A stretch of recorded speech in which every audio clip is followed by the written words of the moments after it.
I'm a reasonably intelligent person. I'm fully capable of booking a plane ticket, muting my phone in a theater, and avoiding Macy's on Black Friday. And you're a reasonably intelligent person, capable of adding a credit card to your digital wallet, flipping a camera around for a selfie, not filling an unleaded car with diesel. Okay, so if we're both reasonably intelligent, then why is setting up a payroll system at a new company like the hardest thing for intelligent people to do? Since the foundation of starting virtually any business requires that you accurately pay people, it stands to reason that the tools that claim to do that would not only be easy to use, but good at it. Newsflash, they're not. So how do we set up the basics of a business so that we can literally do business? In 2009, my brother and I started our first company together called Light Iron. The idea was to build a post house exclusively focused on file-based post-production with a specialty on 4K workflow. Here's the thing. Back then, you could ask me anything about how to prepare a digital workflow on any film, on any budget, and I could hand draw a perfectly optimized workflow chart, scheduled to completion, and could calculate what it would cost all on the back of a napkin. But ask me how to set up payroll, an expense reporting tool, a benefits plan, a 401k for my own business. Well, that conversation would not only make you think I'm reasonably unintelligent, the back of the napkin would be blank. It really bothers me that when entrepreneurs and creatives have to tackle the hard stuff, they typically aren't referring to making progress on their ambitious ideas. The efforts visionaries and creatives should be concentrating on are the steps towards making their ideas real, not struggling to set up obligatory infrastructure. That should be the easy part. When in actuality, the companies that build infrastructure tools have failed the startup. And I think I know where the problem lies. The key ingredient to setting up a business infrastructure system properly has nothing to do with intelligence. These tools are built so poorly that normally valuable attributes like skill, proficiency, and experience aren't enough to get most people through. The most important ingredient required to set these systems up isn't intelligence, it's tolerance. See, in product design, when a customer is required to adopt a system but has limited choices, they essentially tolerate just about anything. For example, the Department of Motor Vehicles is the only way to get a driver's license in the United States. Therefore, it doesn't have to compete with an alternative system, which is why we tolerate a mediocre experience. Human resource applications are sadly not that different. Historically, the market of HR tools only had a few options to consider, so businesses became complacent, which is why startups suffered the most. From insurance brokers, benefits packages, payroll systems, and expense reporting, infrastructure tools have historically been built for big companies by big companies. They're enterprise focused, and they're tailored for dedicated specialists to manage. After having to do this 15 years ago at Light Iron, Pete and I were not looking forward to doing this again at Strata. But we learned that thanks to a few new tech companies, the past 15 years have experienced significant disruption in this space. And being able to start a business now means we can take advantage of those changes. So I want to talk about a few tools that are dramatically helping our current startup Strata that didn't exist when we started Light Iron. The following are my personal opinions and experiences, and I don't actually have a personal relationship with the tools that I'm discussing. So the first tool that saved our butts is Justworks. Justworks says its mission is to help entrepreneurs and businesses grow with confidence. In practice, Justworks is an exceptional example of using tech to disrupt a stagnant market and make the entire experience of setting up the business self-navigable. They do this by positioning their entire business towards selling directly to a consumer, not a big corporation. When you're a startup, it's going to be a while before you have a deep professional HR bench, but Justworks is designed for people that want to run a big idea on a small scale. The result cuts the timeline for setting up a business down to a fraction. It virtually eliminates the need to hire a specialist to oversee the startup logistics and still provides a competitive and attractive package for new hires. In the past, small businesses used to have to hire someone to do this, which most startups can't afford, which explains why so many small businesses are set up improperly. And it's also why you get stressed out every tax season, or worse, when an opportunity for an exit presents itself, the business is harder to sell. But I think companies that share the philosophy of Justworks are doing something better than just building good software. Their tool allows us to scale their knowledge. Pete and I don't want to become experts in human resource tools.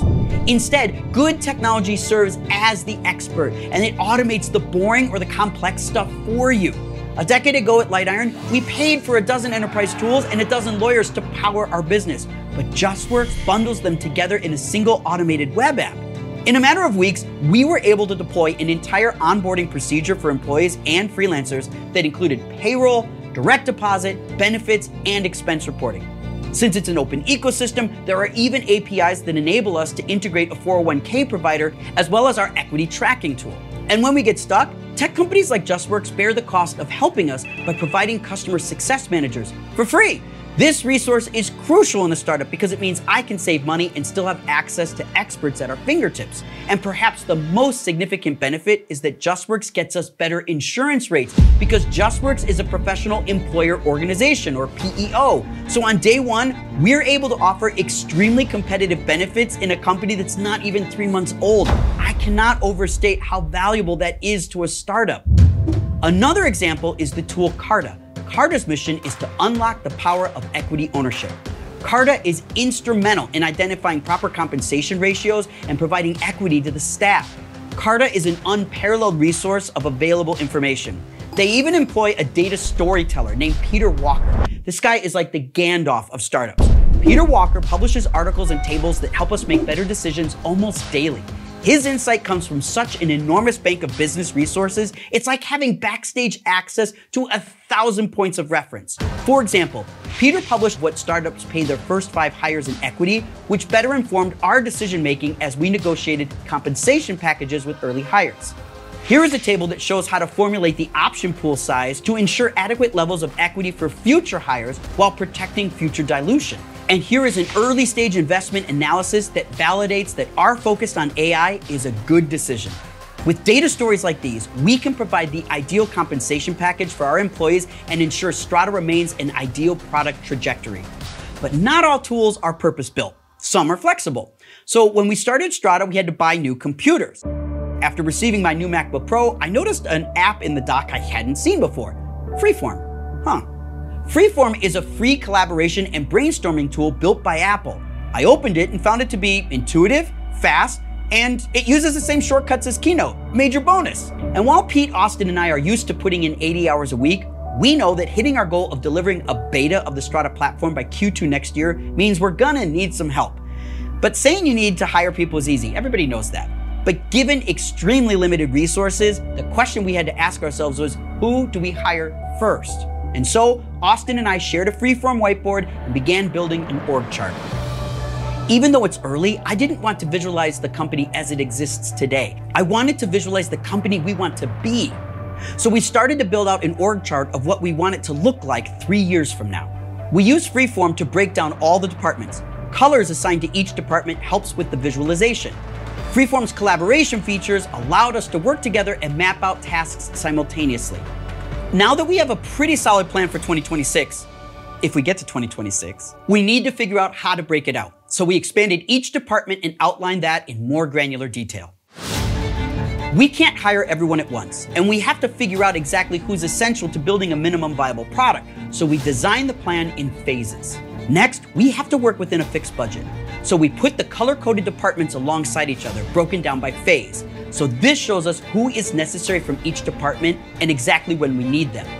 Finally, we use Carta where we can input the job title, the leveling, and the location of an employee as it pertains to our phase 1.